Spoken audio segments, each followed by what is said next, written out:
and then the one with Erin Conley. That's her name, right? Erin Erin Conley? Donnelly, yeah. Donnelly. She did. She listened.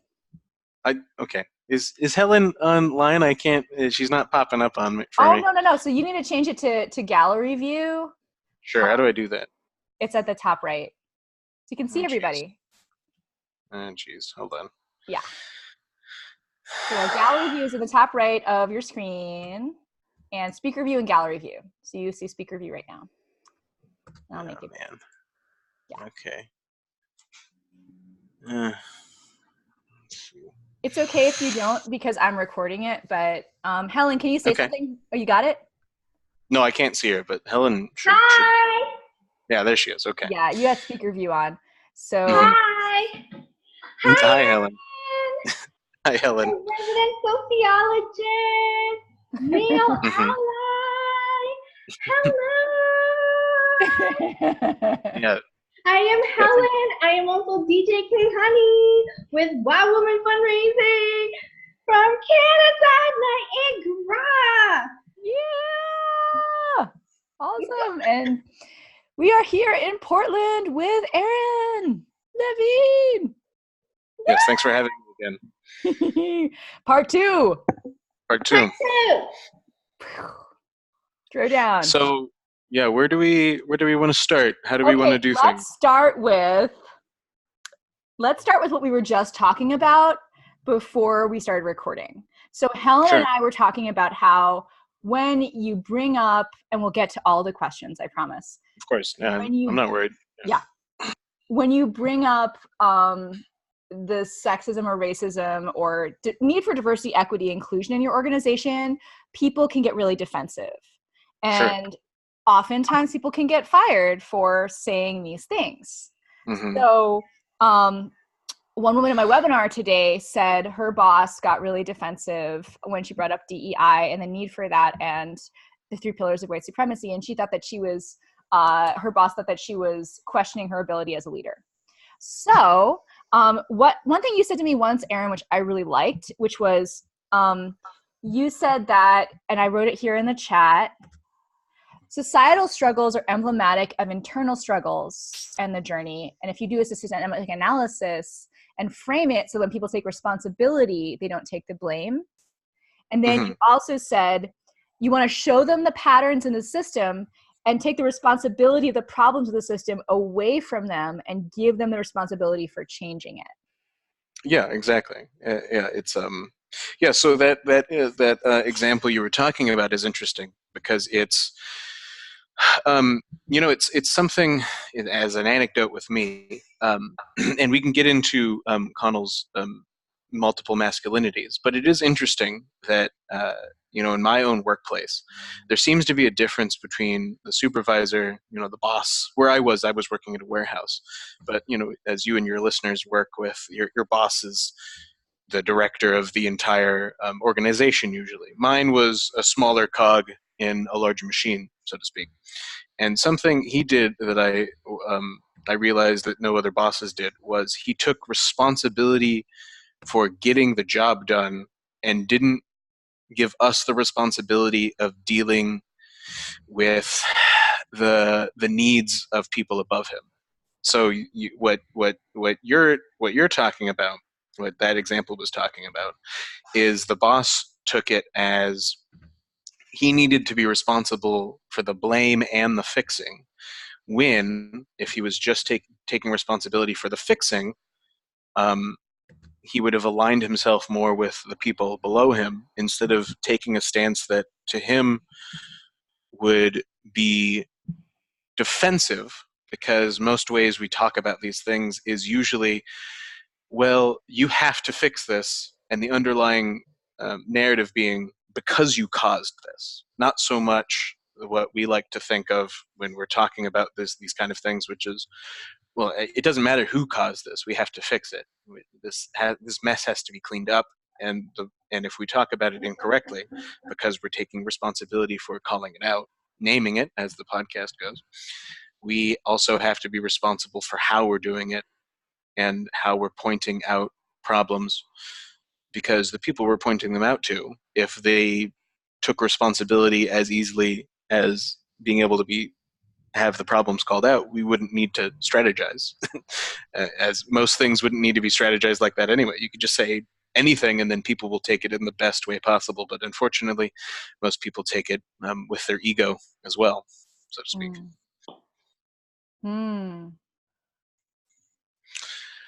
So, yeah, what should we talk about first? What's on the agenda? Well, I was just thinking, just for our listeners, if we can just do like a quick recap for those who haven't listened to the first series on hegemonic masculinity. If you can just quickly give a high-level review of what masculine hegemony is. Oh, geez. Okay. Well, okay. All right, let me condense an entire 1 hour podcast into 10 seconds. That's fine. Parnell's theory of masculinity. Yes, I mean, well, so the main thing we talked about on the last podcast for the listeners that weren't there. My name is Aaron Levine. I just received my master's degree in sociology from Portland State University. I was in Swaziland. I was in Swaziland, now called Eswatini, for 3 years for the Peace Corps, where I did my research on Swazi male drinking habits, which led me into this theory of Connell's called theory of masculinities, which states that, among a lot of other things, one of the things we'll be getting into today being that there's a number of masculinities as opposed to what other theories of gender and masculinity have talked about, which has one predominant type of masculinity that all men strive for and then end up on the ladder, between 0 and 10 on how quote unquote masculine they're performing. What we were talking about yesterday is the more abstract underlying features of Connell's theory of masculinities, being that societies find themselves within a larger gender structure, which ultimately puts women under men in a variety of ways. And when women and men interact with each other among a lot of different relations, but the 4 main ones that Connell put forth in her theory being power relations, how men have power over women or how men take power from women, production relations being how men are given more, rewarded more for their work, but because they are men, instead of the fact that they are doing work that is more valuable than the work women do.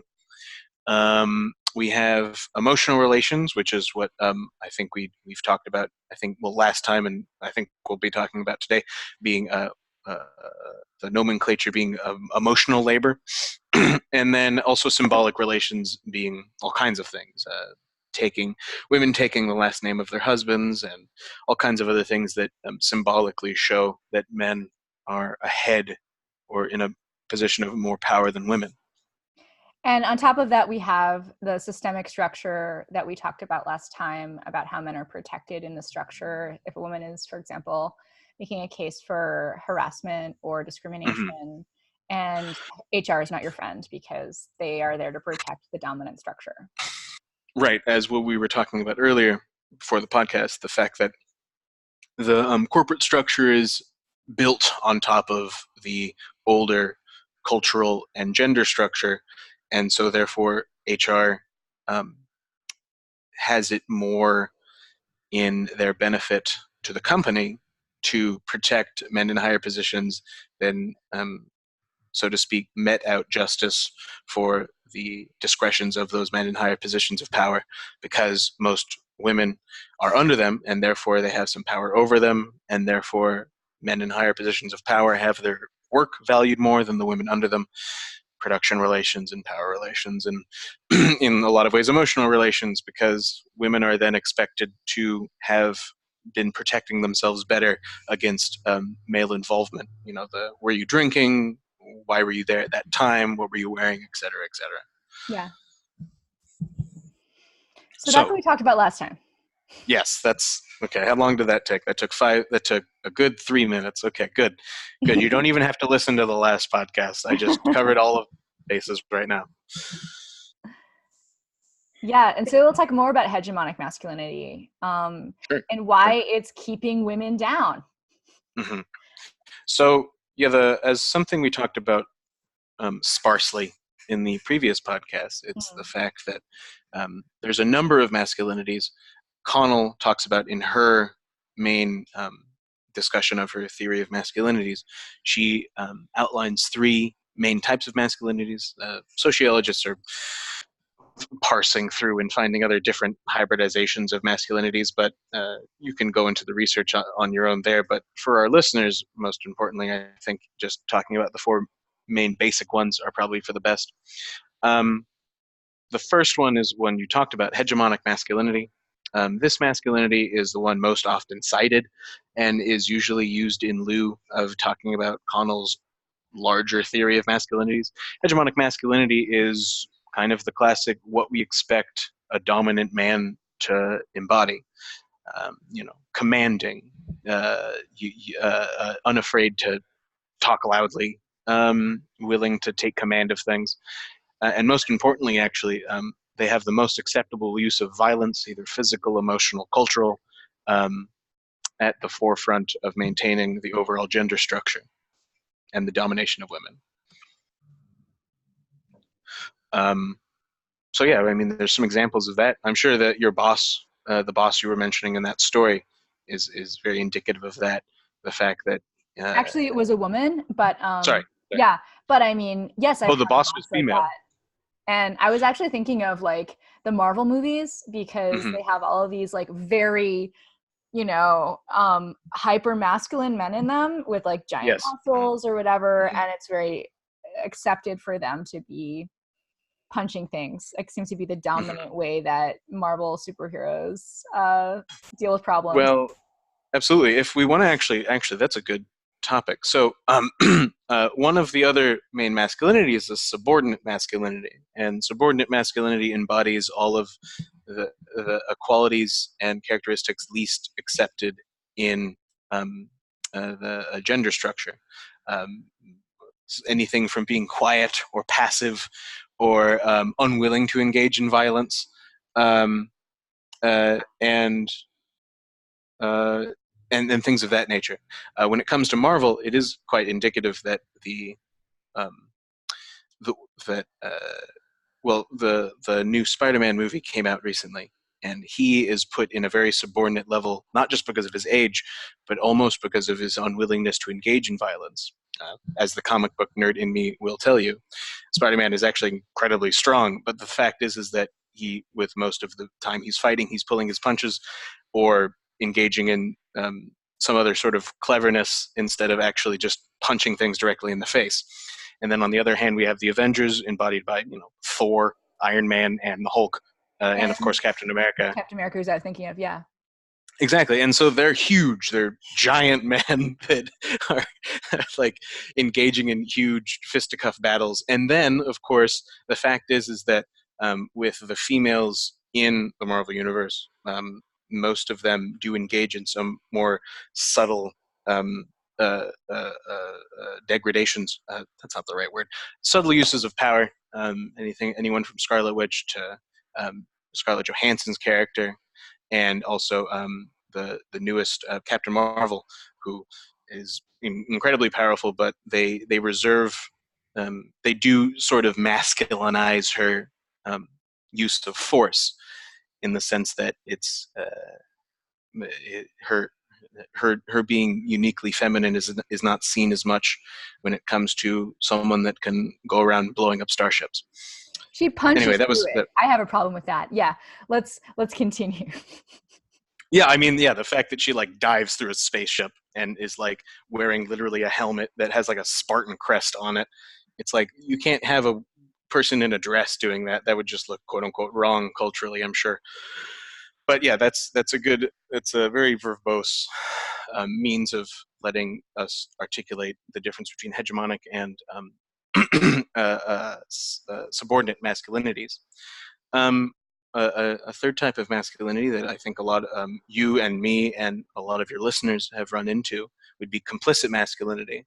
It's the idea of men who perform not accepting or at least not supporting fully the gender structure while still benefiting from the domination of women overall. Um, there's a lot of performance of being woke or performatively being an ally, colloquially, when it comes to this, where male counterparts will, in private, possibly be supportive of female action, but then when things actually need to be called out or any action needs to be done, they're not as willing to put their reputations or jobs on the line. And white women can do this too, like when it comes to like racial relations. Well, yes, of course. There's when we talk about any sort of structure, there's always going to be the complicit, where it's someone within the structure, not marginalized by it, will benefit from the marginalization of others, while also simultaneously benefiting from the support of those marginalized by keeping their talking points to the personal with the marginalized, and then to the public with those within the asymmetric power structure, things like that. Pardon me. And then I guess the fourth masculinity being marginalized, which is interesting. It goes into what we were talking about just now, where it's the fact that men that are roped into the gender structure, even though otherwise they would be left out of the power structure of either the system at play or the group they're in. This is, of course, men of different ethnicities besides white, men of different sexualities, men of different classes, that when female domination is being threatened, white, heterosexual, upper to middle to upper class men will bring those men into the fold in a sense of performing some solidarity against women to maintain the domination of the gender structure. Yes, and I saw that with a guy that I went on the feminist bike ride with a couple of years ago, where he was working in maybe we already talked about this, but I'm just going to briefly recap. Well, we have, but please, this is a great example. You should totally go into it. Yeah, so he was working in a duct factory, like essentially making DUCT ducts, like for people to put inside their homes. And he was working with a bunch of different guys, Hispanic guys, like, black guys, all different kinds of guys. And he was a white guy, and they had nothing in common except for they were all guys. And so on the break, what they would do is get together and bash women. And he's like, and that made them all come together and say things that are like, oh, women are this, women are that. So they're basically, like you said, roping themselves into a structure that, emphasizes their commonalities instead of their differences, while also at the same time emphasizing the hegemonic masculinity of putting women under them every single time. Yes, absolutely. That's exactly it. That's a glorious example of it, because it's as someone that has worked in a warehouse myself, the thing is that with those men, they may all have different class backgrounds. They all definitely have different ethnicities and the accompanying cultural backgrounds. But the thing is that it is easier for them, and I've found it easier, not in the full-on bashing of women sense, but definitely on the leaning, or in my own complicitness, the silence when regarding other men bashing women, so to speak, that it is simply easier to allow that commonality of gender to occur when parsing out the differences and similarities between class and ethnicity would be harder, but ultimately more fulfilling. The thing is that with that, once men may see that they have more common, this is this is very much an articulation of what we're now talking about as white feminism. It's sort of a neoliberal feminism, in the sense that women, there's a good meme about it where it's like, well, women. So if 10% of the world is if 100% of the 90% of the world is controlled by 10% of the people, then like the white feminists would say, yes, but 10% of those people need to be women. It's the fact that it's not trying to undercut the power structure. It's simply saying that power structure needs to have a 50-50 gender divide, which really doesn't articulate the problem. It's the fact that white upper class feminism deals with the idea of not doing anything to take care of those marginalized under or within the structure. It simply says, well, the power can remain as it is, but it needs to be split evenly between the women and the men. Whereas working class feminism, I guess I don't know what the correct term for it is. Maybe black feminism. I don't know. Is there a Intersectional certain? feminism? There it is. That is. And in intersectional feminism, dealing with that deals with the overarching injustice of having a structure in general, as opposed to simply dividing the spoils at the top. So, and that's kind of anyway. what we're here to look at. Helen, do you have anything Absolutely. to add to that? Well, I appreciate the sociological perspective that you bring, Erin, especially within when we talk about a sociological perspective, it's also structural and system analysis. Mm-hmm. And I like when you went in talking about hegemonic, subordinate, and complicit hegemony for our Mm-hmm. listeners. One thing that really pops to my mind in terms of the complicity that is so prevalent that in our previous podcast, Mazarine and I talked about white fragility. Sure. And even on social media, like I see it amongst my friends that I love, and Sure. and even in the news. Here in the Niagara region, it's 2019, but the first time they're talking about setting up the first ever anti-racist advisory committee. Mm-hmm. Sure. And they went into a debate about the need for an anti-racist advisory committee in 2019. Well, yeah, because they're not racist, so why would they need an advisory committee, right? That's what people were saying. Yeah, of course. Yeah. That's what people were saying. And a lot of the aggression is coming from the dominant culture, Mm-hmm.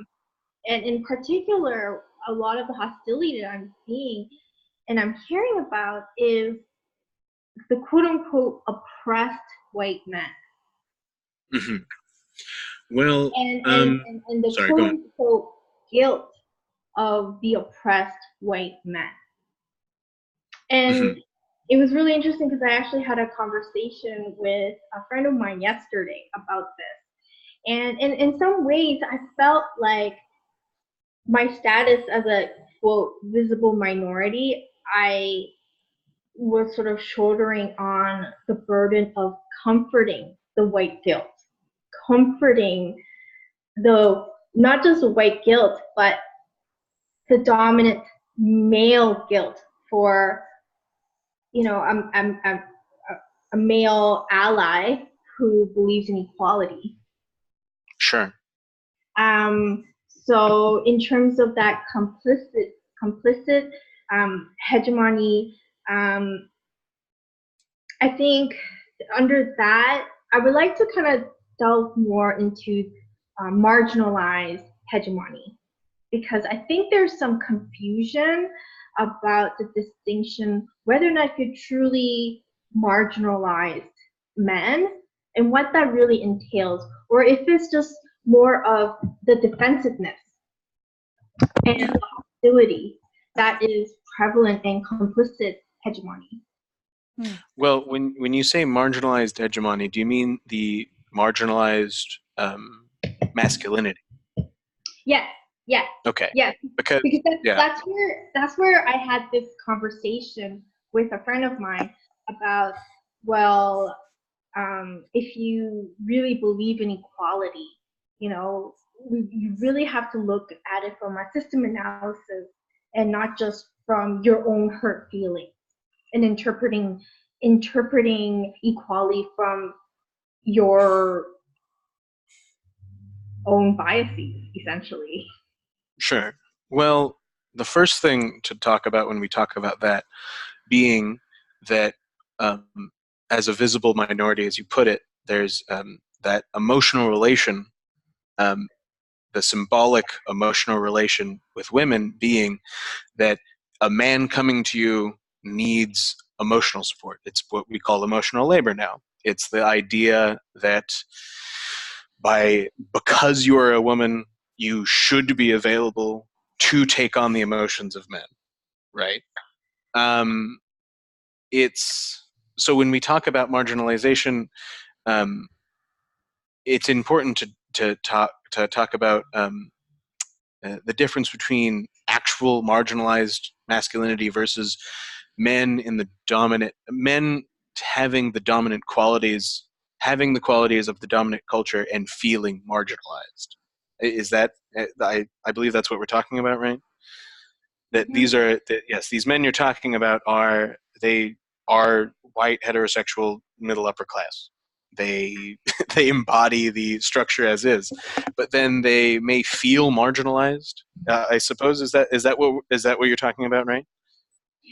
Well, yeah. In particular, I notice a lot of hostility and resentment towards anti-racist initiatives, for example.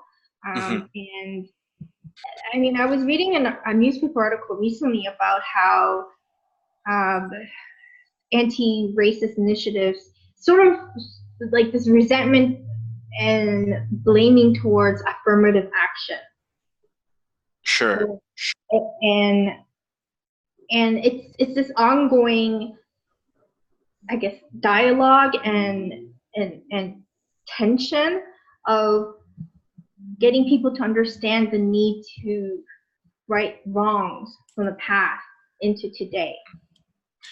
Right, and that's exactly what Mazarine and I were talking about before we started recording the podcast. In that, these men coming to you, they more embody a complicit masculinity because they are aware of their they are aware of their complicity in the system.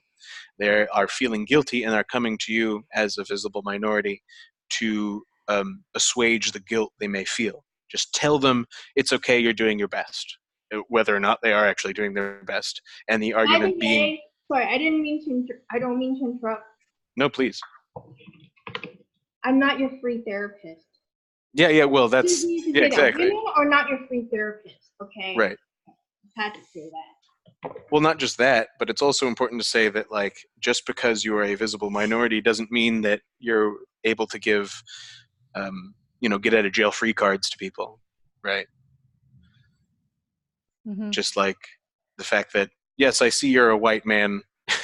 It doesn't mean I get to say you're not giving out, absolutions by the Pope to get into heaven for free or whatever. And in the LGBTQIA movement, Mhm. my friend who's worked in it for a long time said a lot of the most blatant, like, non-woke statements come from the white gay men or the white Well, yeah. appearing gay men, because they don't have to deal with things that people who are visible minorities have to deal with. So I have a friend who I knew in high school who is gay and a white man, and he's now a Republican and, like, totally believes in, crushing the little people that don't have as much money as him. Sure, and that is arguably also an example of the marginalized masculinity. The Mm-hmm. fact is that his sexual preferences um, do not put him in the full-on hegemonic masculinity, Mm-hmm. but they do put him in a marginalized masculinity since he is accepting all the other parts of the gender structure, the domination of women and the domination of people of lower classes and lower socioeconomic earning potential. Mm-hmm. Uh, Socioeconomic class, pardon. Mm-hmm. So yeah, those are two good examples. The fact is that what Helen is running into is the complicit masculine identity, Mm-hmm. where these men are not really willing to engage in the dialogue or change, but they are at least aware of their complicitness in the structure. Mm-hmm. And then there is what you're talking about, which is men that are actively supporting the structure, but because of one or two qualities, either ethnicity or sexuality or class, depending, are being cannot attain the full hegemonic masculinity, but are still able to support the domination of the gender structure, though. Mm-hmm. Mm-hmm. Helen, did I fully answer your question? Is there? I think you brought up a lot. Well, Is yeah, we can I talk guess more. my question is coming in a dialogue, Sure. and And also, I guess what it really boils down to, and some of my challenges, why should people care? And number two, what can people do about it? Because, the complicity, I've had people tell me, yeah, in principle they believe it, but in reality, they normally think it should be solved and resolved in 30-minute workshop. Yeah. Sure. Right? Or yeah, at most an hour. Well, I mean, it's ironic that this podcast is an hour then, or solve it. but so We have that, three podcasts. yeah. No, we have three podcasts. I mean, like, there's a reason why it's ongoing work, but people just don't get it. Well, sure, and like that's the thing is that when your two questions of why should people care and what should they do about it, those are the two underlying questions of your entire podcast, though, with the addition of why should people care in the nonprofit sector, what should people do in the nonprofit sector. It's what we were talking about earlier in the notes of this podcast, being how do we sensitize people to the problems thereof. How do we get people to think about it? And we can discuss that. I think we can discuss that more at the next podcast, honestly. That one might be a bit long, but that's the thing, is that like when it comes to understanding not only the more overall abstract gender structure, which we outlined in the last podcast, but also all of the little fine details, the little grains that build up to the larger picture. When it comes to that, the fact is that every man can be sorted into one or more identities at one or more times, these identities being a performance or certain characteristics of behaviors that may be held over longer periods of time. But Connell's theory of masculinities does more articulate that these are all variations of performance. It's the fact that these men may go home and act differently, but in the workplace, which is what we're focusing on here, of course, that they may act one of mainly four ways. And then also there's the two main ways females are seen to be acting in this theory of masculinities. So the two main ways women actually are expected to / can be seen to be acting is either in an emphasized femininity or a pariah femininity.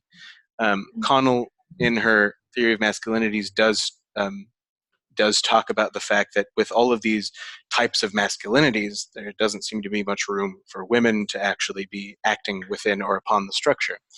And her main argument being that with hegemonic masculinity enacting the main control over women, women can either accept or reject a type of emphasized femininity, which is a series of qualities most acceptable to hegemonic masculinity. Pardon me. With that, it's the very stereotypical means of femininity that we've seen in culture all our lives. It's the pliant, passive, diminutive, accepting, and obedient female, the wife, the dutiful wife, as practiced by being a dutiful girlfriend and as being raised to be a dutiful daughter, so to speak. Mm-hmm. Yeah, it makes me think, you were talking about comic book heroes, and there's a movie coming up, a new Disney remake of Mulan, and you talk about the sweet, obedient, traditional wife, made me think about Mulan. Sure, and that's a very good. That movie, I think, is a pretty good version of looking at that, in the sense that women are expected to be very much, well, because the main outline of Mulan being shown what her female qualities are is all a preamble to her being accepted by the matchmaker to then find a good husband. I think that movie actually does a pretty good job of showing that her femininity, Mulan's femininity, is not an objective quality in a vacuum. It is simply, no, you have to look good so you get a good husband. And then as soon as she moves away from that, she goes home and talks about how she's not accepted because of her lack of full-on femininity, because it's in relation to how a man will accept her, of course. Right. Well, yeah, and the other thing that I hear often, besides, cultural antidotes beyond Mulan is, let's say, I know we're talking strictly in the not-for-profit sector, but even just like in those, private dialogues, strong women in particular, like I'm thinking about Serena Williams. Mm-hmm. The stereotypical angry Black women being penalized. Oh man, that entire story is crazy. But yeah, go on. Sorry. I got the shivers. I still get the shivers thinking about Serena Williams. Sure. But just women who speak up, and also in the case of Mulan in that story, is women are often penalized and typecasted as either drama queens or, psychotic, emotional, irrational, and troublemakers. Right, and that's a perfect. Troublemaker. Yeah, absolutely, and that's a perfect lead into the next type of femininity, being pariah femininity. Now, Connell, in general, is understanding that it's not fair to put forward just a full dichotomy of female behavior. There's either accepting of hegemonic masculine ideals in the emphasized femininity, and then a denial in the pariah femininity. Other theoreticians have talked about parsing these qualities a bit, where women fit into the overall masculine and feminine structure by either taking on or rejecting certain qualities of the hegemonic, subordinate, complicit, and marginalized masculinities, and then finding themselves somewhere in the structure. But the thing is that most of what Connell is talking about is the fact that women are not accepted to be agents of their own actions. They are being dominated by men, and therefore they either have to conform or deny that the qualities attributed to them. So with pariah femininity, it's Serena Williams and Mulan, of course, is the fact that it's pretty much anything that isn't the perfect emphasized femininity as dictated by hegemonic masculinity is a pariah femininity. Serena Williams being a great example in the sense that it can be easily seen that her behavior during tennis matches, if conducted by a man, even a Black man, would be acceptable. Just the use of power by the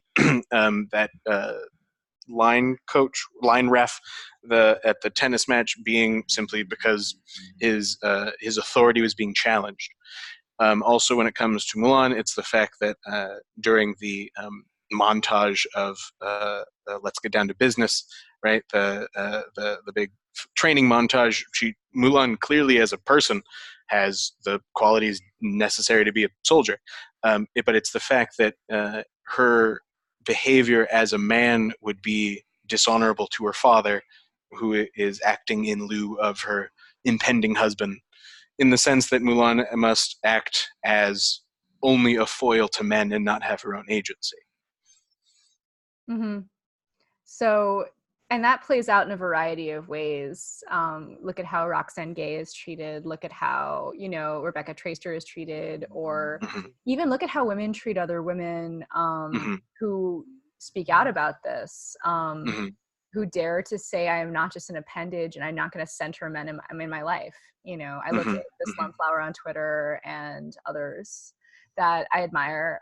It's fascinating that, even now, we still have to consciously decenter men, even if you are a pariah feminine, I remember living in Korea and seeing all these women dressing super feminine and being like, wow, there's power in strength and femininity. This is not like where I grew up. And I grew up on the East Coast in Boston, where women are much more like, kind of LL Bean fashion, which is like, sweatshirts and sweatpants and sneakers. And in Seoul, at least where I lived, it was very much like dress up, kick ass. Helen, can you speak to this? Because I know you lived in Seoul for a while too. So yeah, I lived in Seoul, and I also got to go back to my home country and study overseas and work for a national television station called MBC. And I was an apprentice there for a weekly documentary TV show called PD Suchok, which is producer's notebook, and it was pretty badass. Like, I remember during the time I was there, the first ever impeachment of Roh Moo-hyun, the Korean president, took place, and then soon after that he jumped off a cliff. Which is really sad. Like, Korean politics, if you ever follow it, it's so dramatic. Oh, it is such drama. Oh my God. And you had like a female like president that had to step down too, right? Yeah, she got impeached as well. Did she kill herself though? Did the female president kill herself though? But there was a lot of protests, and protests were telling her to kill herself. And that's such a, and I just want to, well, it's not just Korean. I want to put it out real quickly that expectation of a man who has been impeached to, like, it's acceptable. I'm sure there's plenty of South Koreans that had found his suicide to be acceptable as found in Japanese culture. Honorable. Exactly, honorable. It's the fact that in hegemonic, that's one of the ways, that's a very clear example of how, as Mazarine and you, Helen, have talked about, I'm sure, how patriarchy hurts men. It's the fact that failure is not seen as acceptable. Failure isn't a means to learning how to do better. It's the fact that, no, you failed. You're a pawn that's off the chessboard. You should leave, and by leave I mean you should leave life. So sorry, go on. I was just pointing out how that's very much. This is really awakening for me, and I'm sure for our listeners, especially coming from countries where patriarchy is so deeply entrenched. And yeah, exactly. But it's really obvious in Korea. Like, it's yeah, and it's there. It's just, I feel like it's a lot more blatant there. So because it's so entrenched, I guess, like, feminism and femininity is being revealed in its own distinct, unique ways in different, cultures and in Korea. And some people argue that Korean femininity and feminism is actually a form of white supremacy, where, Korean women are trying to look like white women. It's true, though. There's a lot of plastic surgery going on. There's a lot of skin whitening. If you see me in real life, like, I have freckles, which is really rare. And I grew up my life being told I should bleach my skin white because my mom fucked a white guy. That's what people were saying to me. It's rampant, not just in Korea, but when I was in Vietnam a couple years ago, like, same, probably in China as well, I imagine. Yeah, so I think for me now, I'm 38 years old. There's just so much stuff that I grew up, people telling me that, assuming that I'm forever 21 when I'm 38, assuming that, I'm not leadership material because of my femininity or lack of male aggression in how I present myself. I like to dress in feminine ways. I don't think that's a crime. And we've seen that if people buy in to presenting more masculine. I have a friend who is does not identify with any gender, and they present as more masculine. They get more masculine privilege at work. Whereas I also have a friend who dresses more feminine, and she's like, I get more of what I want if I wear a push-up bra or whatever. And I think Aaron, you and I talked about that. Like, it was like people who emphasize their femininity, who are servers, get more tips. You know what I mean? Yeah, of course. Well, I mean, that's its own, that's its whole own thing. The fact that there's well, yes, of course, the fact that when we talk about servers, it's the more attractive ones get the more tips, and it's very difficult to be ungendered and attractive. So when we talk about ones being more feminine or ones being arguably more masculine, it's the fact that they have features that we culturally attribute in a binary of what's attractive. There's very few examples of an androgynous attractiveness. But yeah, both of you are talking about, and all three of us have been to a variety of cultures, and therefore it's easy. Pardon me. It's that's being able to see these qualities in all of the cultures we've been to. the fact is that that's what's the strongest part of Connell's theory of masculinities, in the sense that it's can be described almost all entirely in the abstract and then found across almost every culture and society in the world. It's the fact that the main thing that is universal is that there are things men can do either easily or with impunity that women are almost completely denied, or it's verboten, or it's they will face reprisals for conducting in a way if they aren't men.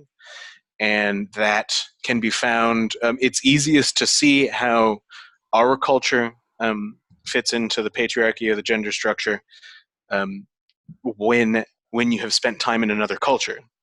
But to them, if they were to come here and are looking for it, they would also find other ways that our culture is extremely patriarchal. It's just when you're used to something, it's harder to distinguish it until you've actually gone somewhere else and seen other ways the gender structure is reflected in action and behavior. Yeah, and that's why it's really nice, and I wish more people from the dominant culture in the US would go to other countries, because it gives you a perspective that, oh, I don't have to be a woman or a man or whatever just this one way. There are many ways to express myself, and there are things really wrong with my own country that I need to look at. Sure, and unfortunately, when we talk about which, yes, I agree with and it has been found to be quite beneficial, the help of both personal and on a cultural level of travel. Travel is still a class distinction. How much one can travel, not only how much they can afford, but how much they gain from traveling.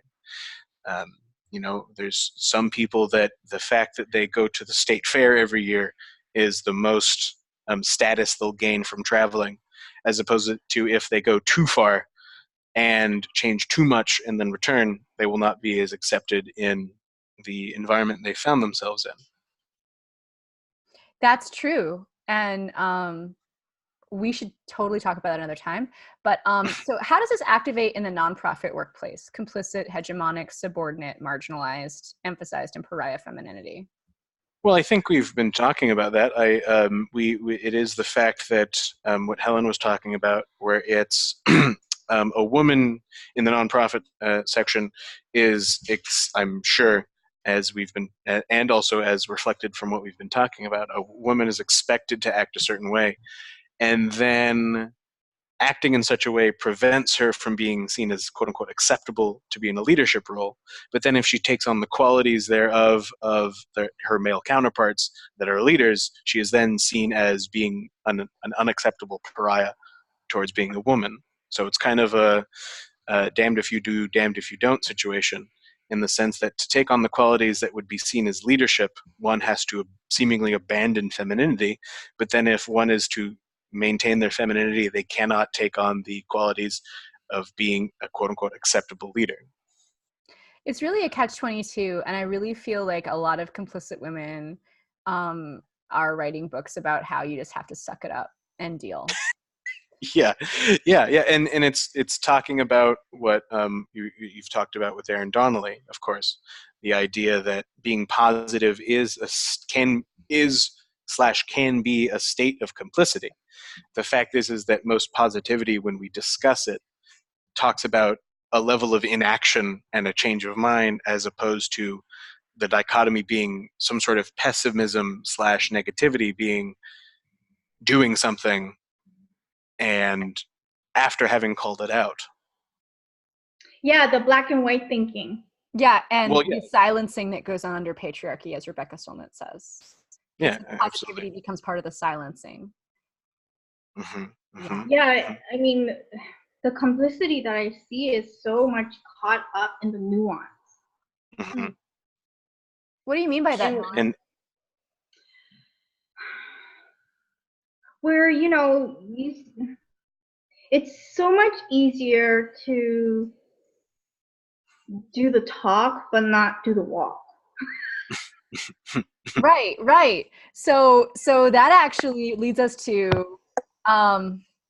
what we see in the workplace, right? Where we talked about previously how you could have, for example, a whole training or a whole day about diversity, equity, inclusion, or DEIA, and not actually be able to do anything about it. So, and then you can call out your boss after this training, or call out a person who has more power, positional power than you in the organization, and have them say, "You're calling me a racist, you're fired."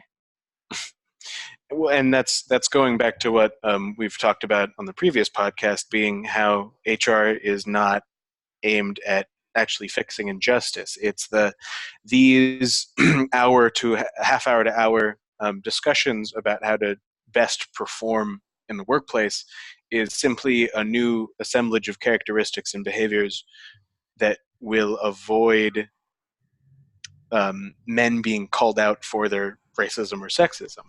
It's the fact that, all right, these are things you don't do, guys. These are things you don't do now. And it's not going to the underlying thing of why they're doing it. That's why when we talk about, especially, well, maybe not especially in the nonprofit sector, but definitely in the professional sector, when we talk about trying to change these behaviors, it's uh, uh, more beneficial to attack the overarching and underlying gender structure and the structure in which those workplaces are situated in. It is the fact that one can say, all right, here are all the ways that someone can be racist or sexist to you. Someone goes back and simply doesn't do those, but then there are plenty of others, because it's a dam that will forever be leaking. The point is not to keep fixing the dam and putting a bunch of fingers in it. It's to drain the water behind it, or to make a big enough manageable hole that the water can be drained out with it exploding and either washing away the organization trying to do something, as found in nonprofits, or at least not trying to get some man too aggravated or someone in power too aggravated that they start firing people. Right. And because women generally have less positional power in the organization, it often ends badly. So Exactly. that's kind of making me feel the ultimate futility of bringing it up. Because well, I wanted to share with you both, and it just kind of popped into my head, and it's there's this new book that I picked up that I'm reading. If you'd like, maybe we could talk about it some other time. I'll write a blog review about it, but it's called Rocking the Boat. How to Effect Change Without Making Trouble. I need to read that. And it's written by Deborah Meyerson, who's an associate professor of education and business at Stanford University and faculty co-director of Stanford Center on Philanthropy and Civil Society. So there are resources out there for our listeners, especially those who are really passionate about dismantling the system of years and years of entrenched unequal status, and really believe in creating a fair, just society for all. There are, people who are dedicated and passionate like us, as well as researchers and sociologists like Erin, who are available as supports. I know that Mazarine is a phenomenal support and an employment coach and a counselor. Especially if you're in the not-for-profit sector, I highly recommend you reach out to her at Wild Women Fund. And also, as we always share with our readers, or listeners, is we provide resources. So I recommend for our listeners to check out this book, Rocking the Boat, How to Effect Change Without Making Trouble, if, let's say, you're afraid of, losing your job. But at the end of the day, if you lose your job because you believe in something so fundamentally is right, and you didn't do anything wrong, you don't need to feel bad about yourself. Never underestimate the power of your resilience. And you're actually, it sounds counterintuitive while you're going through something very difficult, but you're making progress and you're making impact, and something better is going to happen. And I always say, if you're any good in fundraising, you're going to get fired, because you have to be able to say no and say, I disagree. And I say, and this is what's really going on. And that will make people fire you. So that's a sign that you're actually really good if you do get fired. Yeah, I mean it. Yeah, that's a good positive spin on that. Yeah.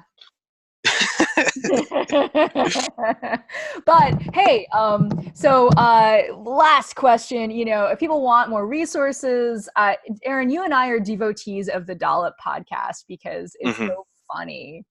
It's so funny. And there's men and women episodes about how women in the US at least have, and also sometimes other countries, have tried to work for equality, and yet there's all this dominant power structure that says, oh, I think you were talking about the letter writing one in particular, the letter writing episode. Do you want to shout out to well, I guess I don't have the number of the episode in front of me, but the thing is that those listening, if they do want a more empirical example of how women are dominated in the gender structure, I think the Dollop podcast, by dint of it being a history podcast, really, really shows how women have been crushed under the wheel.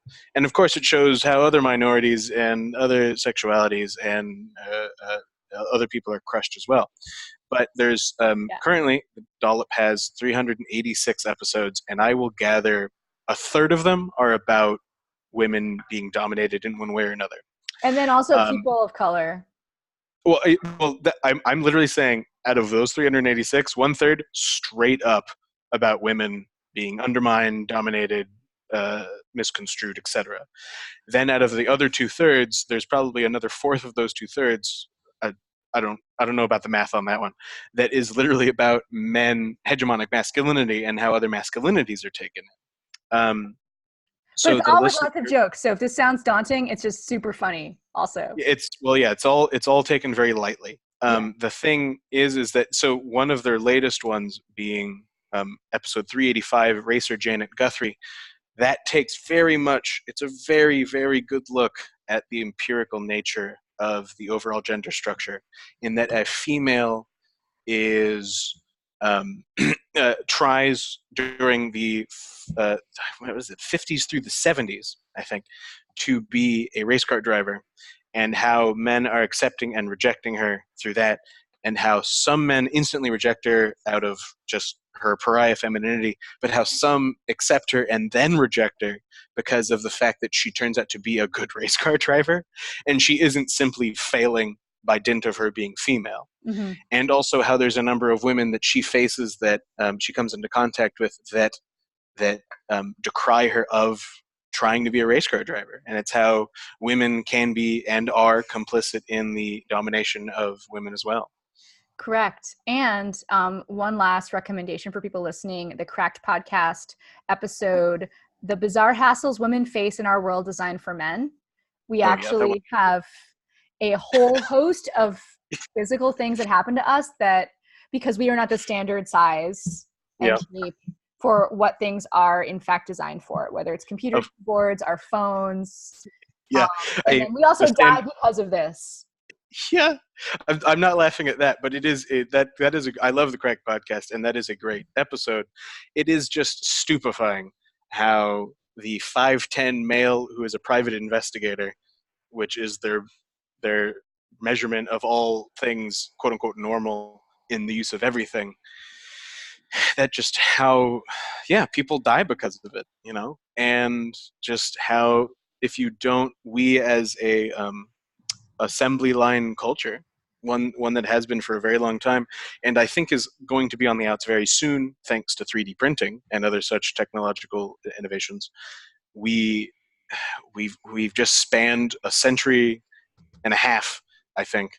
There'll be just people are dying left and right because we couldn't be bothered to make things for different sizes of people, honestly. It's true. And not just sizes, but like actual looking at women's symptoms of a heart attack versus men's symptoms of a heart attack, which are completely different. Right. And so many other things, but I digress. Aaron, thank you so much for coming to me. I'm looking forward to the last section of this podcast. I feel like we've got a lot to cover, and I also feel like we covered a lot today. So thank you everyone for listening, and thank you, Helen, for being such a good questioner. And I feel like I learn so much every time we talk. So thank you. Thank you both. Thank you. And thank you to our listeners. You. You rock. Yeah. You rock. Fine. Listen to the last one.